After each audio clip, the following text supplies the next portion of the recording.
আসসালামু আলাইকুম রহমতুল্লাহি ওয়া বারাকাতুহু।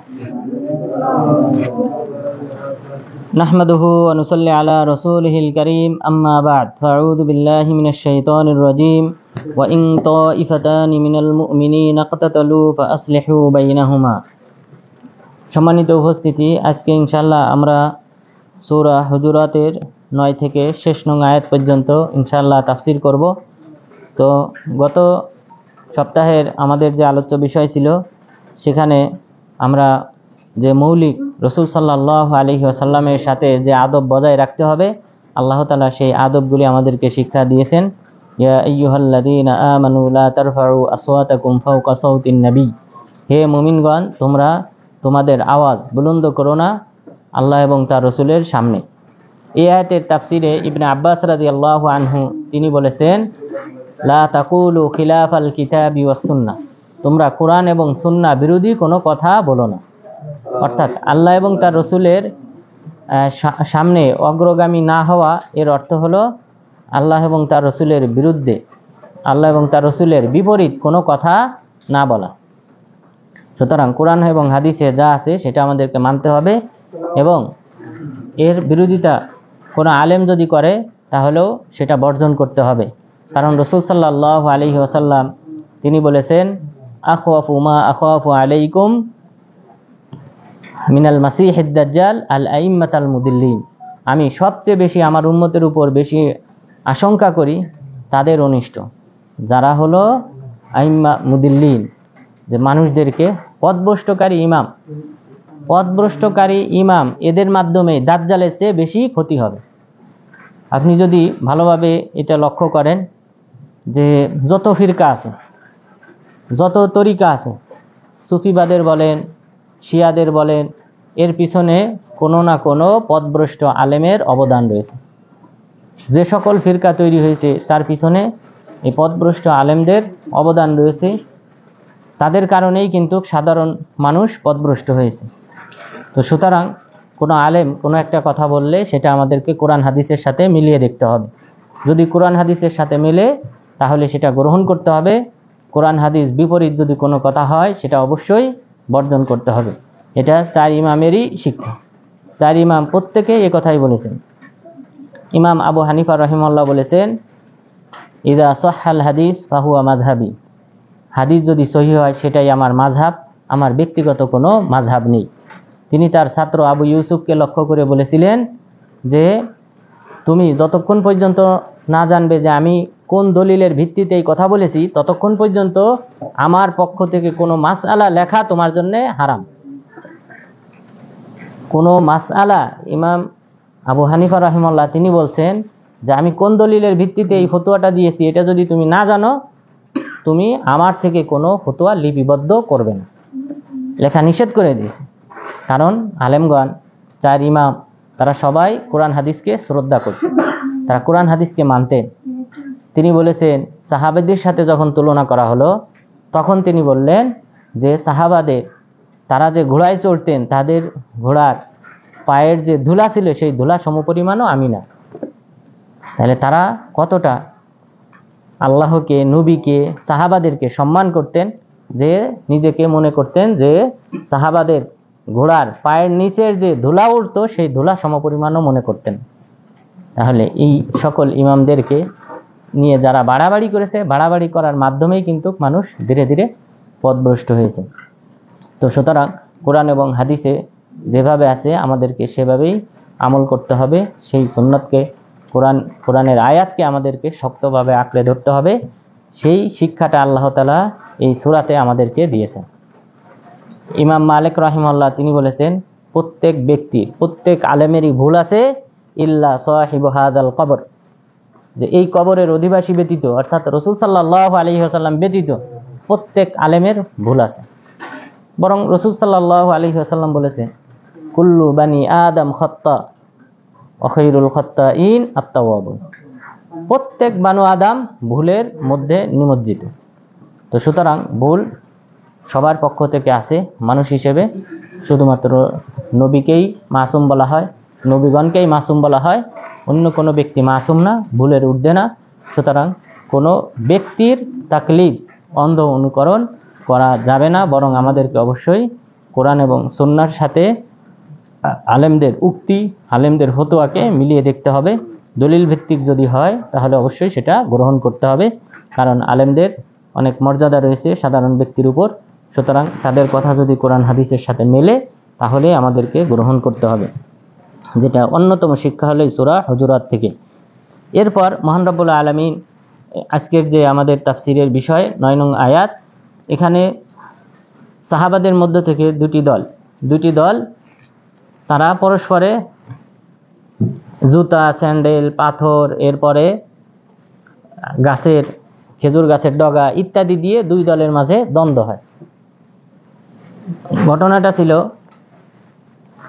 আনাস বিন মালিক রাদিয়াল্লাহু আনহু, তিনি বলেন যে রাসূল সাল্লাল্লাহু আলাইহি ওয়াসাল্লাম একদা আব্দুল্লাহ বিন উবাই বিন সালুল এই মুনাফিকের পাশ দিয়ে অতিক্রম করতেছিলেন।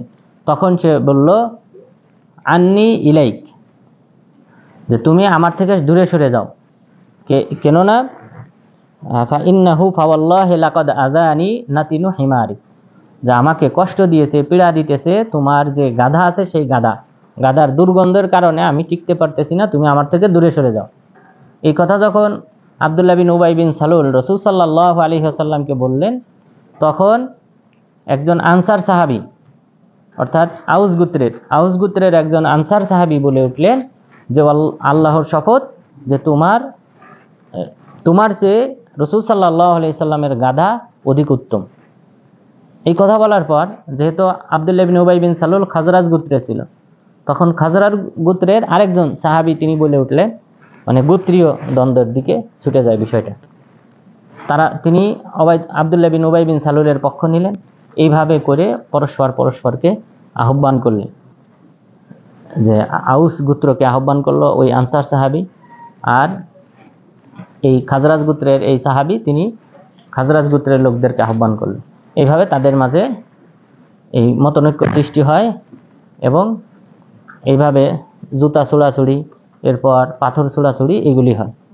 তখন আল্লাহ তাআলা এই আয়াত অবতীর্ণ করলেন যে ওয়াইন তাইফাতানি মিনাল মুমিনিনা ইকতাতালু ফাআসলিহু বাইনাহুমা, মুমিনদের মধ্য থেকে দুটি দল যদি পরস্পরে লড়াইয়ে লিপ্ত হয় তাহলে তোমরা তাদের মাঝে সংশোধন করে দাও। তাহলে বোঝা যায় যে মুসলিমদের মাঝে যদি কোনো দ্বন্দ্ব হয় তাহলে সেটা সংশোধন কামনা করতে হবে।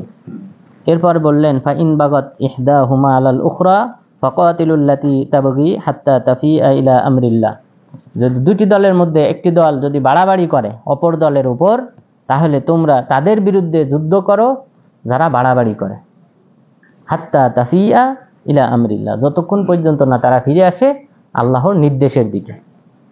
তাহলে সংশোধনের দিকে, সমাধানের দিকে যতক্ষণ ফিরে না আসবে, যে দল বাড়াবাড়ি করবে তাদের বিরুদ্ধে তোমরা যুদ্ধ করো। তো এই আয়াতের ভিত্তিতেই সাহাবাদের মাঝে যে দ্বন্দ্বটা হয়েছিল, অর্থাৎ সাহাবা বলতে আলী রাদিয়াল্লাহু আনহুর সাথে মুআবিয়া রাদিয়াল্লাহু আনহুর যে দ্বন্দ্ব হয়েছিল, এরপর তলহা এবং জুবাইর ইবনুল আওয়াম রাদিয়াল্লাহু আনহুর সাথে যে আলী রাদিয়াল্লাহু আনহুর দ্বন্দ্ব হয়েছিল জঙ্গে জামাল 36 হিজরিতে, আর মুআবিয়া রাদিয়াল্লাহু আনহুর সাথে হয়েছিল 37 হিজরিতে। তো এই সাহাবাদের মাঝে পরস্পর যে দ্বন্দ্ব হয়েছিল এটার ভিত্তিতে, কারণ উসমান রাদিয়াল্লাহু আনহু নিহত হয়ে গেছে। নিহত হওয়ার পর যারা হত্যা করেছে মিশর থেকে, তারপর কুফা, বাসরা, এই অঞ্চল থেকে, এই 3 অঞ্চল থেকে লোক এসে হজের মৌসুমে হজে যাওয়ার নাম করে তারা মদিনায় এসে অবরোধ করে, উসমান রাদিয়াল্লাহু আনহুর ঘর অবরোধ করার পর এরপর ওখানেই তাকে হত্যা করে। তো এখন নিয়ম হলো এদের বিচার করতে হবে, হত্যাকারী যারাই জড়িত আছে তাদের সবাইকে হত্যা করতে হবে, হত্যার বদলে হত্যা। তো এখন আলী রাদিয়াল্লাহু আনহুর কাছে এই হত্যাকারীরা, যেহেতু মদিনা তারা দখল করে নিয়েছে, অবরোধ করেছে, তো তারাই এসে কি করলো, বায়াত করলো খলিফা হিসেবে। তো আলী রাদিয়াল্লাহু আনহু প্রথম তাদের কাছ থেকে বায়াত নেন নাই, বলছে আমি মসজিদে যাব, মসজিদে এখানে যে বায়াত করতে চায় সে আসবে, বায়াত হবে। এরপর বায়াত হলো আলী রাদিয়াল্লাহু আনহুর হাতে, মোটামুটি সবাই বায়াত করেছিলেন, সাহাবাগণ যারা উপস্থিত ছিলেন সবাই বায়াত করেছিলেন। আর বাকি মুআবিয়া রাদিয়াল্লাহু আনহু শাম দেশের তিনি ছিলেন গভর্নর উসমান রাদিয়াল্লাহু আনহুর পক্ষ থেকে, এবং ওমর রাদিয়াল্লাহু আনহুর যুগ থেকে, ওমর রাদিয়াল্লাহু আনহুর যুগেও তিনি গভর্নর ছিলেন শাম দেশের। তো তিনি কি করলেন? বায়াত করেন নাই। তিনি বায়াত করেন নাই এবং শাম দেশে আলী রাদিয়াল্লাহু আনহুর পক্ষ থেকে যাকে প্রেরণ করা হয়েছিল তাকে শাম দেশে ঢুকতে দেননি, তাকে বের করে দিয়েছে। বলছে যদি উসমান রাদিয়াল্লাহু আনহু না পাঠিয়ে থাকে তাহলে আপনি ফিরে যান। এই করে আলী রাদিয়াল্লাহু আনহুর পক্ষ থেকে যিনি গভর্নর হিসেবে যাকে নির্ধারণ করা হয় তাকে ফিরিয়ে দেওয়া হয়। তিনি বায়াত করেন নাই। বায়াত না করে, কারণ তার যুক্তি ছিল যে যেহেতু উসমান রাদিয়াল্লাহু আনহু নিহত হয়েছেন, এদের আগে বিচার হতে হবে। বিচার হওয়ার পর আমি মুআবিয়া রাদিয়াল্লাহু আনহু কিন্তু খলিফা দাবি করেন নাই। তিনি চেয়েছেন যে শুধু এই হত্যাকারীদের বিচার হোক। যেহেতু উসমান রাদিয়াল্লাহু আনহু যে গোত্রের, মুআবিয়া রাদিয়াল্লাহু আনহু একই গোত্রের ছিলেন। তো তিনি বললেন যেহেতু আমি যেহেতু অভিভাবক এই গোত্রের, সুতরাং আমার কাছে এই হত্যাকারীদেরকে সমর্পণ করতে হবে, আমি এদেরকে হত্যা করব। তো আলী রাদিয়াল্লাহু আনহু বললেন যে খলিফা যেহেতু আমি, নিয়ম হলো খলিফার হাতে কি করতে হবে? তিনি বায়াত করবেন, এরপর সম্মিলিতভাবে সবাই মিলে কি করবেন? এদের বিচার করবেন, এটাই তো নিয়ম। তো আলী রাদিয়াল্লাহু আনহুর দাবি সঠিক ছিল। মদিনাতে মদিনাবাসী সবাই বললেন আলী রাদিয়াল্লাহু আনহুর কাছে এসে যে আপনি যদি মনে করেন যে হত্যাকারীদেরকে হত্যা করা হবে তাহলে আমরা এদের বিরুদ্ধে অবস্থান নেব।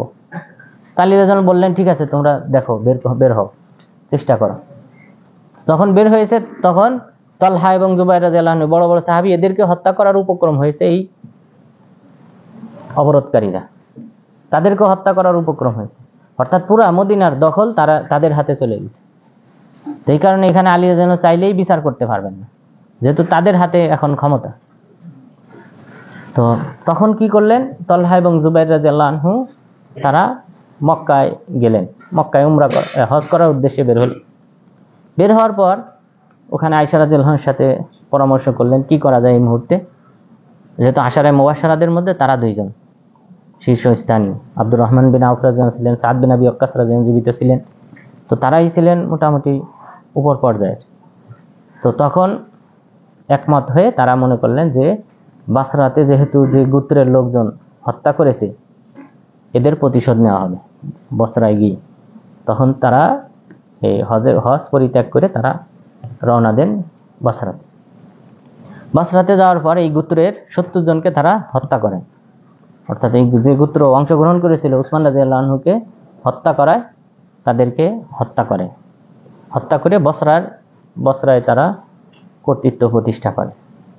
তো এদিকে আলী রাদিয়াল্লাহু আনহু এখান থেকে ওনাদেরকে ফিরিয়ে আনার জন্য, তালহা এবং জুবাইর রাদিয়াল্লাহু আনহু ওনাদেরকে ফিরিয়ে আনার জন্য তিনিও মদিনা থেকে বের হন।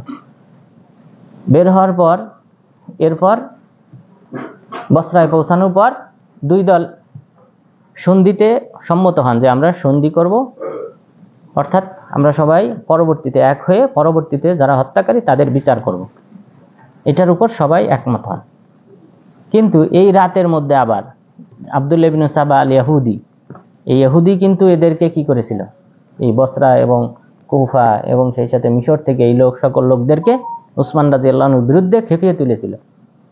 তো আব্দুল্লাহ ইবনে সাবা এবং তার অনুসারীরা বলল যে আজকের এই রাতে যদি তারা সন্ধিতে পৌঁছায় তাহলে প্রথম কিন্তু আমাদেরই বিচার করা হবে। তখন তারা কি করলো? দুই গ্রুপে বিভক্ত হয়ে গেল। এক গ্রুপ তালহা এবং জুবাইর রাদিয়াল্লাহু আনহুর দলের অন্তর্ভুক্ত হয়ে গেল, আরেক গ্রুপ আলী রাদিয়াল্লাহু আনহুর দলের মধ্যে থাকলো। এরপর তারা রাতে তীর নিক্ষেপ করা শুরু করলো, ওরাই দুই গ্রুপ তীর নিক্ষেপ করা শুরু করলো। তখন ভুল বোঝাবুঝি শুরু হলো। আলী রাদিয়াল্লাহু আনহু মনে করলেন তালহা এবং জুবাইর তারাই তীর নিক্ষেপ করতেছে আমার বাহিনীর উপর, আর এদিকে তালহা এবং জুবাইর ওনরা মনে করেছেন যে আলী রাদিয়াল্লাহু আনহু সে আমাদের উপর আক্রমণ শুরু করেছে। ভুল বোঝাবুঝিতে যুদ্ধ হয়। যুদ্ধ হওয়ার পর আলী রাদিয়াল্লাহু আনহু বিজয় হন। এখানে তালহা এবং জুবাইর ইবনে আওয়াম রাদিয়াল্লাহু আনহু তারা উভয়ে এখানে শহীদ হন। এরপর এই যুদ্ধ শেষ হলো। এরপর পরবর্তীতে মুআবিয়া রাদিয়াল্লাহু আনহু কি করলেন? তিনি নিজেই শাম দেশ থেকে ছুটে এসেছেন আলী রাদিয়াল্লাহু আনহুর বিরুদ্ধে, তথা যারা আলী রাদিয়াল্লাহু আনহুর সৈন্যবাহিনীতে যে সকল হত্যাকারী আছে তাদেরকে শায়েস্তা করার জন্য তিনি শাম দেশ থেকে ছুটে আসলেন ইরাকে। তো ইরাকে আসার পর সেখানে যুদ্ধ হলো। যুদ্ধে আলী রাদিয়াল্লাহু আনহুর বিজয় প্রায় হয়ে গিয়েছিল। এই মুহূর্তে আমর ইবনুল আস রাদিয়াল্লাহু আনহু তিনি কি করলেন, মুসহাফ যে কোরআন আছে, কোরআনের পাণ্ডুলিপি উঁচু করলেন, বর্ষায় বিদ্ধ করে উপরে উঁচু করলেন যে কোরআন আমাদের মাঝে ফয়সালা। এটা ছিল ধোঁকা। আলী রাদিয়াল্লাহু আনহু বললেন, তোমরা যুদ্ধ চালিয়ে যাও, যুদ্ধ শেষ করো। কিন্তু এই আব্দুল্লাহ ইবনে সাবা এরা এবং এই কুফাবাসী এরা কি করলো, যুদ্ধ থামিয়ে দিল কোরআন দেখে, আবেগ, যে কোরআন যেহেতু উঁচু করেছে তো কোরআনের মাধ্যমে সমাধান। তো সমাধান হলো না, কি হলো যে আগামী বছর কি হবে, ওখানে বৈঠক হলো, বৈঠকে সিদ্ধান্ত হলো যে আগামী বছর এটার কি হবে, সমাধান হবে। আগামী বছরে দাওমাতুল জান্দালে এখানে আলী রাদিয়াল্লাহু আনহুর পক্ষ থেকে একজন বিচারক থাকবে, শাসক থাকবে, এরপর মুআবিয়া রাদিয়াল্লাহু আনহুর পক্ষ থেকে একজন থাকবে। আলী রাদিয়াল্লাহু আনহুর পক্ষ থেকে ছিলেন আবু মুসা আল আশআরী এবং মুআবিয়া রাদিয়াল্লাহু আনহুর পক্ষ থেকে ছিলেন আব্দুল্লাহ ইবনে আমর ইবনুল আস রাদিয়াল্লাহু আনহু। এই দুইজন তারা আসলেন। পরের বছরও সমাধান, তারা অনেকটা একমত হয়েছিল যে উভয়কে বাদ দিয়ে, আলী এবং সেই সাথে মুআবিয়া রাদিয়াল্লাহু আনহু উভয়কে বাদ দিয়ে নতুন একজনকে কি করা হবে, খলিফা বানানো হবে, এবং সেটা হবে আব্দুল্লাহ ইবনে ওমর রাদিয়াল্লাহু আনহু। তো আব্দুল্লাহ ইবনে ওমর রাদিয়াল্লাহু আনহুর কাছে যখন এটা প্রস্তাব দেওয়া হলো, তখন তিনি বললেন যে উভয় দল যদি ঐক্যমতের ভিত্তিতে মানে তাহলে আমি সম্মত আছি। তো এইভাবে এরপর এখানে সম্পূর্ণ সমাধান, ওনারা দুইজন একমত হয়েছে, কিন্তু লাস্টে কোনো কারণে সমাধানে আসা হয়নি। না আসার পর আলী রাদিয়াল্লাহু আনহু যখন ফিরে আসলেন, ফিরে আসার পর ওনার মধ্য থেকে খাওয়ারেজরা একটা দল, তারা বলে যে আলী রাদিয়াল্লাহু আনহু এই যে হাকামাইন দুইজন মানুষকে, অর্থাৎ আবু মুসা আল আশআরী এবং আমর ইবনুল আস দুইজনকে যে বিচারক মেনেছে, এর মাধ্যমে তিনি কাফের হয়ে গেছে।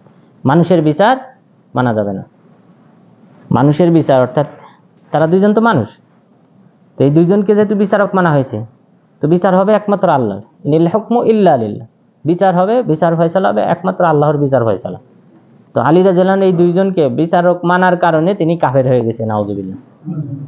খাওয়ারেজরা এই ফতোয়া দিল, আলী রাদিয়াল্লাহু আনহু কাফের হয়ে গেছে, আবু মুসা আল আশআরী কাফের হয়ে গেছে, আমর ইবনুল আস রাদিয়াল্লাহু আনহু কাফের হয়ে গেছে, মুআবিয়া রাদিয়াল্লাহু আনহু কাফের হয়ে গেছে, অর্থাৎ এরা সবাই কাফের। কাফের হয়ে তারা কি করলো, তারা 12,000 মানুষ আলী রাদিয়াল্লাহু আনহু সৈন্যবাহিনী থেকে বের হয়ে গিয়ে তারা আব্দুল্লাহ ইবনে ওয়াহাব আর রাসিবির হাতে বায়াত করে। এর আগে তারা আব্দুল্লাহ ইবনুল কাওয়া এর নেতৃত্বে এখান থেকে বের হয়, হারুরা নামক স্থানে তারা সমবেত হয়। সেখানে গিয়ে খব্বাব বিন আরাত রাদিয়াল্লাহু আনহুর ছেলে আব্দুল্লাহকে হত্যা করে এবং তার দাসীর পেটে, তার সন্তান ছিল, সেই দাসীর পেট ফেড়ে সন্তানকে নিক্ষেপ করে।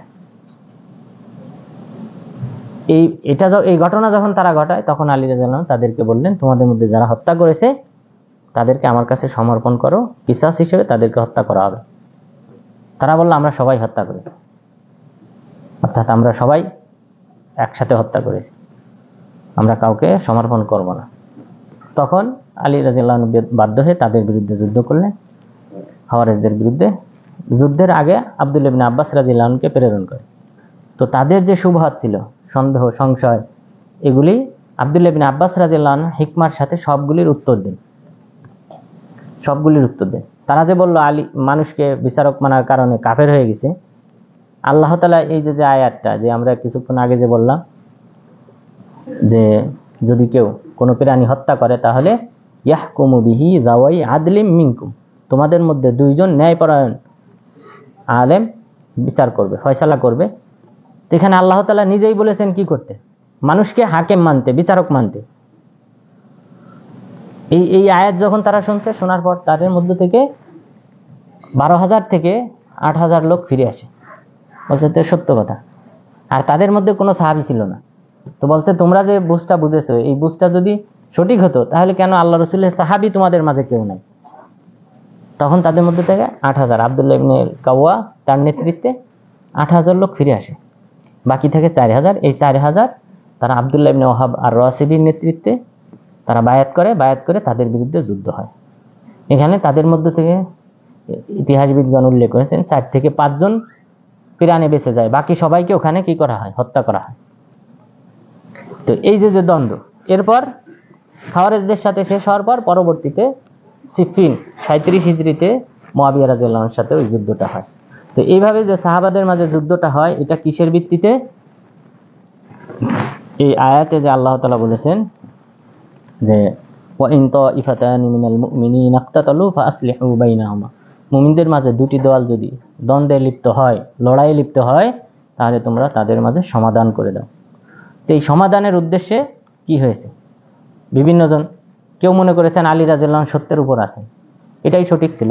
আলী রাদিয়াল্লাহু আনহু সত্যের উপর ছিলেন, কারণ রাসূল সাল্লাল্লাহু আলাইহি ওয়াসাল্লাম আম্মার বিন ইয়াসির রাদিয়াল্লাহু আনহুকে লক্ষ্য করে বলেছিলেন, তাকতুলুকাল ফিআতুল বাগিয়া, বাড়াবাড়িকারী সম্প্রদায় তোমাকে হত্যা করবে। তো এই সিফিন যুদ্ধে আম্মার বিন ইয়াসির রাদিয়াল্লাহু আনহু নিহত হন। আম্মার বিন ইয়াসির রাদিয়াল্লাহু আনহু আলী রাদিয়াল্লাহু আনহুর পক্ষে ছিলেন। তা আম্মার বিন ইয়াসির রাদিয়াল্লাহু আনহুকে কারা হত্যা করেছে? মুআবিয়া রাদিয়াল্লাহু আনহুর পক্ষে যারা সৈন্য ছিল তারা কি করেছে? হত্যা করেছে। তো রাসূল সাল্লাল্লাহু আলাইহি সাল্লাম বলেছেন, তাকতুলুকাল ফিআতুল বাগিয়া, বাড়াবাড়িকারী সম্প্রদায় তোমাকে হত্যা করবে। সুতরাং এখানে স্পষ্ট যে আলী রাদিয়াল্লাহু আনহু সত্যের উপর ছিলেন, সঠিকের উপর অটল ছিলেন। কারণ আসলে মদিনার পুরা ক্ষমতা এই অবরোধকারীদের হাতে চলে যায়। এখানে আলী রাদিয়াল্লাহু আনহু চাইলেও তাদের বিচার করতে পারতেন না, এই কারণে বিচারটা হয় নাই। সুতরাং এখানে আলী রাদিয়াল্লাহু আনহু যেহেতু অপারগ, তার ওজর গ্রহণযোগ্য। তো এটা মুআবিয়া রাদিয়াল্লাহু আনহুকে কিছুটা সমতায় আসতে হতো, যেটা মুআবিয়া রাদিয়াল্লাহু আনহু মনে করেছিলেন যে যেহেতু ফাকাদ জাআলনা লিওয়ালিহি সুলতানা, যে যদি কোনো ব্যক্তি নিহত হয় তাহলে আমি তার অভিভাবককে ক্ষমতা দিয়েছি হত্যাকারীকে হত্যা করার। তো মুআবিয়া রাদিয়াল্লাহু আনহু এই আয়াত তিনি কি করেছেন? ব্যাখ্যা করেছেন যে তিনি তাবিল হিসেবে এই আয়াত নিয়েছেন যে যেহেতু এখন এই মাখজুম গোত্রের আমি সর্দার, তো সুতরাং আমার কাছে সমর্পণ করতে হবে এই হত্যাকারীদেরকে। কিন্তু হত্যাকারীদেরকে সমর্পণ করার সামর্থ্য আলী রাদিয়াল্লাহু আনহু ছিল না। তাদেরকে তো গ্রেফতার করতে হবে, বন্দী করতে হবে, তারপরে না আপনি কি করবেন? কিন্তু তারাই তো আপনার উপর কর্তৃত্ব করতেছে, আপনি তাদেরকে কিভাবে গ্রেফতার করবেন? আলী রাদিয়াল্লাহু আনহু অপারগ ছিলেন। কিন্তু উভয়ে যদি একমত পোষণ করে শাম দেশ থেকে সৈন্যবাহিনী নিয়ে এসে এখানে এদেরকে হত্যা করা কোনো ব্যাপার ছিল না। যদি উভয় পক্ষ একমত হতেন, শাম দেশ থেকে সৈন্যবাহিনী আসতো, এখানে সাহাবারা তো আছেন, সাহাবাদের ছেলেরা তো আছেন, তারা তো আসেনি। তো সুতরাং একটা সমাধান হওয়া সম্ভব ছিল। কিন্তু যাই হোক, আল্লাহ তাআলার ইচ্ছায় এটা হয় নাই। এটা তাকদীর দুই প্রকার, তাকদীর কাউনিয়া। তো এটা আল্লাহ তাআলার তাকদীরের অনুযায়ী হয়েছে। তো উভয় সাহাবারা, এই কারণে আমরা উভয় সাহাবাদের ক্ষেত্রে আমরা ওজর গ্রহণ করব যে উভয় সাহাবী তাদের যেহেতু ব্যাখ্যা ছিল। আর রাসূল সাল্লাল্লাহু আলাইহি ওয়াসাল্লাম বলেছেন, ইযা যুকিরা আসহাবি ফাআমসিকু, যখন আমার সাহাবাদের কথা উল্লেখ হয় তখন তোমরা চুপ থাকো। অর্থাৎ তাদের বিরুদ্ধে সমালোচনা করা নিষেধ। সাহাবাদের কথা যখন উল্লেখ হবে তাদের বিরুদ্ধে সমালোচনা করা নিষেধ। কারণ রাসূল সাল্লাল্লাহু আলাইহি ওয়াসাল্লাম তাদেরকে তুলনা করেছেন কান নুজুম, নক্ষত্রের মতো। সাহাবাগণ হলেন নক্ষত্রের মতো। তো সুতরাং তাদের বিরুদ্ধে সমালোচনা করা যাবে না, বরং সকলেই সরল সঠিক পথের উপর অটল ছিলেন এবং আল্লাহ তাআলা তাদের উপর সন্তুষ্ট হয়েছেন। এবং বিভিন্ন সাহাবার ব্যাপারে আল্লাহ তাআলা বলেছেন যে তোমাদের যা মন চায় আমল করো। বদরি সাহাবাদের ব্যাপারে, তারপর বাইয়াতে রিজওয়ান সাহাবা, এদের উপর আল্লাহ সন্তুষ্ট হয়েছেন। এরপর মুআবিয়া রাদিয়াল্লাহু আনহু সম্পর্কে রাসূল সাল্লাল্লাহু আলাইহি ওয়াসাল্লাম দোয়া করেছেন, আল্লাহুম্মা জাআলহু হাদিয়া ওয়া মাহদিয়া, হে আল্লাহ তুমি তাকে হিদায়াত প্রদানকারী এবং হিদায়াতের উপর অটল তুমি তাকে রাখো। রাসূল সাল্লাল্লাহু আলাইহি ওয়াসাল্লাম দোয়া করেছিলেন যে হিদায়াতকারী মানুষদেরকে হিদায়াতের দিকে আহ্বানকারী হিসেবে তুমি তাকে কবুল করো, এই দোয়া করেছেন। তো সুতরাং কোনো সাহাবীর বিরুদ্ধে কোনো প্রকার অভিযোগ তোলা যাবে না, বরং আমাদেরকে চুপ থাকতে হবে। এরপর আল্লাহ তাআলা বললেন, ফাইন বাগাত ইহদাহুমা আলাল উখরা ফাকাতিলুল্লাতী তাবগী হাত্তা তাফিআ ইলা আমরিল্লাহ ফাইন ফাআত ফাআসলিহু বাইনাহুমা বিল আদল ওয়া আকসিতু, যদি তারা ফিরে আসে, অর্থাৎ যেই দল বাড়াবাড়ি করবে তাদের বিরুদ্ধে যুদ্ধ করো, যুদ্ধ করার পর তারা যদি ফিরে আসে আল্লাহর নির্দেশের দিকে, তখন কি করো? ফাআসলিহু বাইনাহুমা বিল আদল, ন্যায়পূর্ণ তোমরা সমাধান করো, ওয়া আকসিতু এবং সুবিচার করো তাদের মাঝে।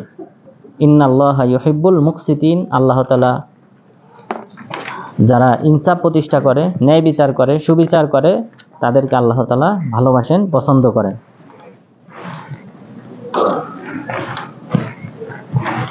ইন্নামাল মুমিনুনা ইখওয়া ফাআসলিহু বাইনা আখাওয়াইকুম ওয়াত্তাকুল্লাহ লাআল্লাকুম তুরহামুন। নিশ্চয় মুমিনরা পরস্পর ভাই, সুতরাং তোমরা তাদের মাঝে সমাধান করো, সংশোধন করে দাও, আল্লাহকে ভয় করো, তাহলে আল্লাহ তাআলা তোমাদের উপর রহমত বর্ষণ করবেন। এরপর মহান রব্বুল আলামিন আরো কিছু আদবের কথা উল্লেখ করেছেন আমাদের মুসলিমদেরকে লক্ষ্য করে। ইয়া আইয়ুহাল্লাযীনা আমানু লা ইয়াসখার কওমুন মিন কওম আসা আইয়াকুনু খায়রাম মিনহুম।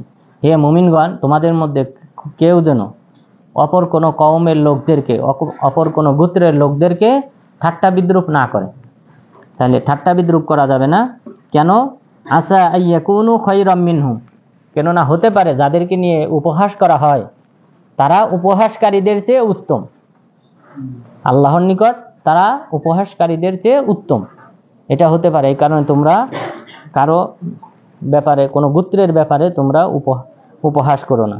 ওয়ালা নিসা উম্মিন নিসা, এবং কোনো মহিলারা যেন অপর কোনো মহিলাকে নিয়ে উপহাস না করে। কেননা আসা আইয়াকুন্না খায়রাম মিনহুন, কেননা হতে পারে যাদেরকে নিয়ে উপহাস করা হয় সেই সকল রমণীরা উপহাসকারিণী রমণীদের চেয়ে উত্তম। ওয়ালা তালমিজু আনফুসাকুম ওয়ালা তানাবাজু বিল আলকাব, এবং তোমরা পরস্পরের উপর দোষারোপ করো না। বিভিন্ন কাজে ভুল ত্রুটি হতে পারে, কিন্তু পরস্পরকে দোষারোপ করো না। ওয়ালা তানাবাজু বিল আলকাব, এবং কোনো প্রকার লকব, খারাপ লকব দিয়ে তোমরা আহ্বান করো না, ডাকো না। তাহলে কোনো ব্যক্তিকে তার নাম নয় কিন্তু একটা খারাপ একটা লকব দিয়ে, উপাধি দিয়ে ডাকা যাবে না। আল্লাহ তাআলা নিষেধ করেছেন বিইসাল ইসমুল ফুসুকু বাদাল ঈমান, এবং যে নিকৃষ্ট নাম হলো ঈমান আনয়ন করার পর যে খারাপ নামে কাউকে ডাকা। তাহলে খারাপ নামে কাউকে ডাকা এটা হলো নিকৃষ্ট, আল্লাহ তাআলার নিকট ঘৃণিত। ওমাল্লাম ইয়াতুব ফাউলাইকা হুমুজ জালিমুন, যদি কেউ তওবা না করে তাহলে তারাই হলো জালিম, তারাই হলো অপর ব্যক্তির উপর জুলুমকারী। তাহলে কোনো ব্যক্তিকে নিয়ে ঠাট্টা বিদ্রুপ করা যাবে না। এরপর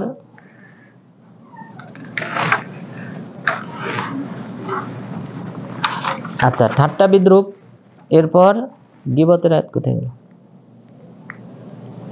গীবতের আয়াত সামনে আছে। আচ্ছা, তাহলে ঠাট্টা বিদ্রুপ যেসব ভাষায়, যে কোনো ভাষায়, যে কোনো গোত্রের, যে কোনো এলাকার যে সকল ভাষা আছে, যেই সকল ভাষার মাধ্যমে অপরকে ছোট করা হয়, সেই সকল ভাষা ব্যবহার করার মাধ্যমে কাউকে আহ্বান করা যাবে না। এক এক এলাকায় এক এক রকম ভাষা হইতে পারে, সব এলাকায় একই পরিভাষা না। তো যে জায়গায় গালির বিষয়টা একই, কোনো এক জায়গায় একটা শব্দ গালি হিসেবে ব্যবহার হয়, সেখানে ওই শব্দ ব্যবহার নিষিদ্ধ। আবার কোনো জায়গায় ওই শব্দটা ভালো হিসেবে ব্যবহার হয়, সেখানে এটা নিষিদ্ধ না। তো এইভাবে এলাকা ভেদে, স্থান ভেদে গালির শব্দ এবং ঠাট্টা বিদ্রুপের শব্দ, ভাষা গণ্য হবে।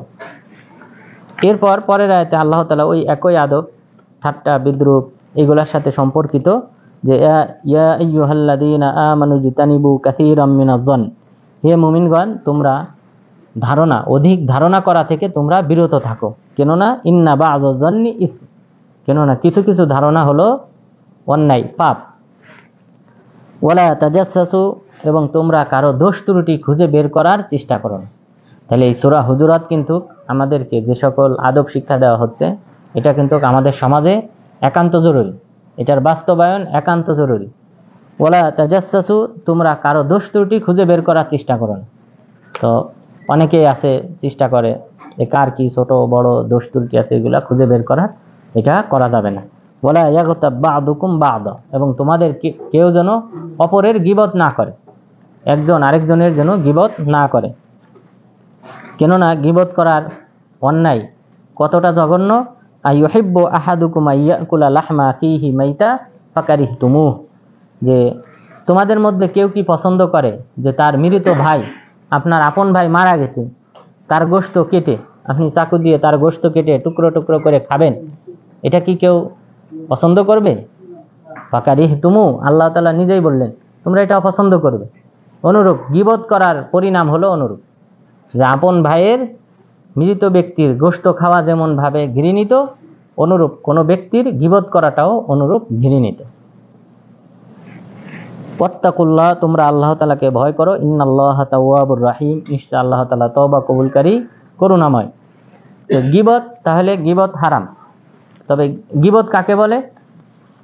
যিকরুকা আখাকা লিমা ইয়াকরা, তোমার ভাই যা অপছন্দ করে এমন কিছু তার সম্পর্কে বলা, এটা হলো গীবত। সাহাবাগণ বললেন, হে আল্লাহর রাসূল, এটা যদি গীবত হয়, যদি ফাইন কানা ফীহি মা আকুল, আমি যা বলছি সেই আমার কথা যদি সত্য হয়, যে ওই ব্যক্তির মাঝে এই দোষটা আছে, তো এই দোষ থাকা সত্ত্বেও যদি আমি বলি, তাহলে কি এটা গীবত? রাসূল সাল্লাল্লাহু আলাইহি ওয়াসাল্লাম বললেন এটাই গীবত। আর যদি না থাকে ফাকাদ বাহাত্তাহু, তার মাঝে তাহলে তো তুমি মিথ্যা অপবাদ দিলা। মিথ্যা অপবাদ 80টা বেত্রাঘাত, মিথ্যা অপবাদ দিলে তো এটা তো আরো বেশি জঘন্য। তো তাহলে কোনো ব্যক্তির মাঝে ত্রুটি আছে, সেই ত্রুটি উল্লেখ করা, এটাই হলো গীবত।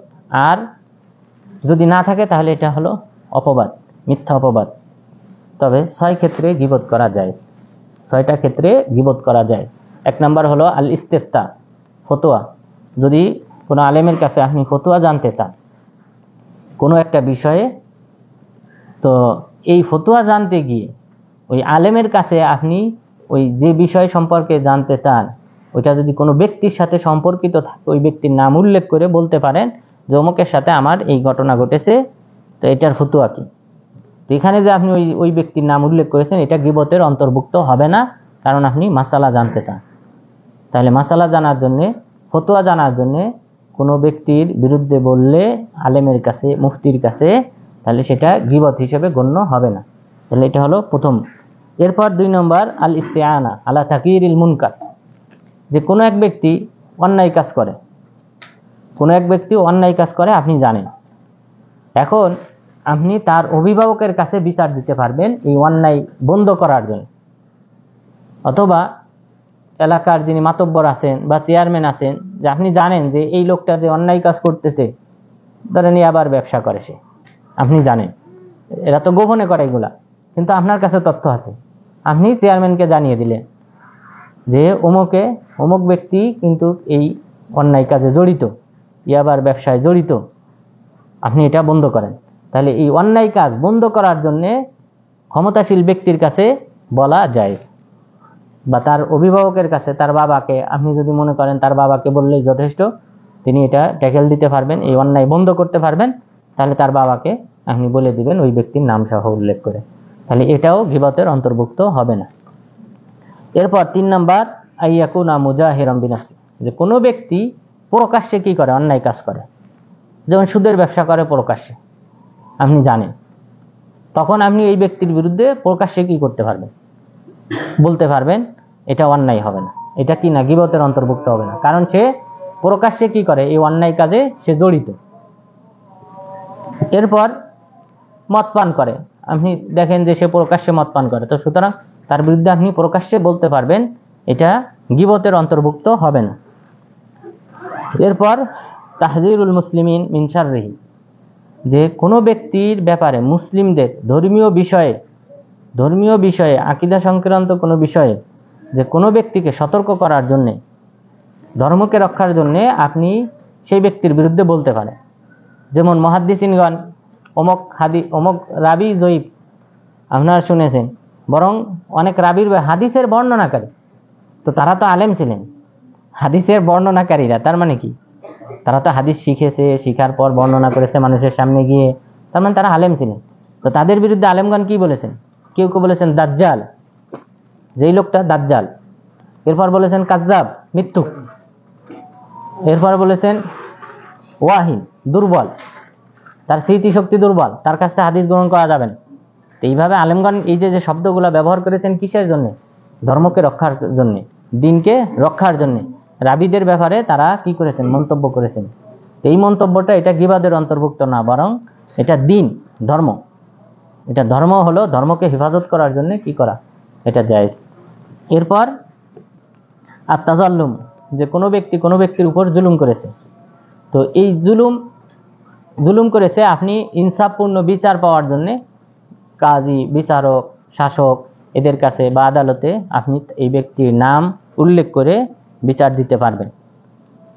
এটা জায়েজ। এটাও কিসের অন্তর্ভুক্ত হবে না? গীবতের অন্তর্ভুক্ত হবে না। এরপর 6 নাম্বার হলো তারিফ। তারিফ মানে পরিচয়, কোনো ব্যক্তির পরিচয় দেওয়ার জন্য।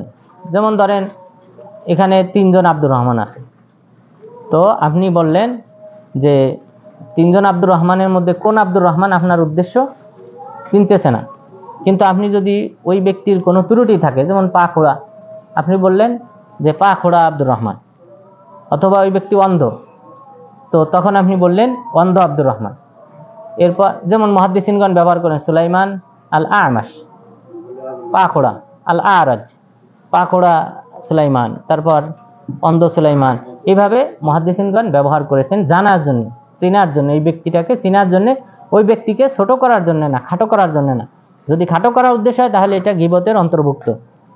আর পরিচয় দেওয়ার জন্য, যে সে তাকে চিনতে পারবে সমাজে, যদি তার ওই ত্রুটিটা বলা হয় তাহলে সেটা গীবতের অন্তর্ভুক্ত হবে না। তাহলে এই 6 প্রকার গীবতের বাইরে গীবতের অন্তর্ভুক্ত হবে না। আর বাকি যে কোনো দোষ ত্রুটি যদি খোঁজা হয়, বলা হয়, তাহলে সেটা গীবতের অন্তর্ভুক্ত। তো সুতরাং আল্লাহ তাআলা যেন আমাদেরকে সূরা হুজুরাতে আল্লাহ তাআলা আমাদেরকে যে সকল বিষয়ে আমাদেরকে শিক্ষা দান করেছেন সেইগুলি যথাযথভাবে পালন করার মাধ্যমে সমাজে সুশৃঙ্খল বজায় রাখার মাধ্যমে নিজেদের ভ্রাতৃত্বকে বৃদ্ধি করার তৌফিক দান করেন। আমিন। আকুলু কওলি হাদা ওয়াস্তাগফিরুল্লাহ লি ওয়া লাকুম ওয়া লিসাইরিল মুসলিমিন।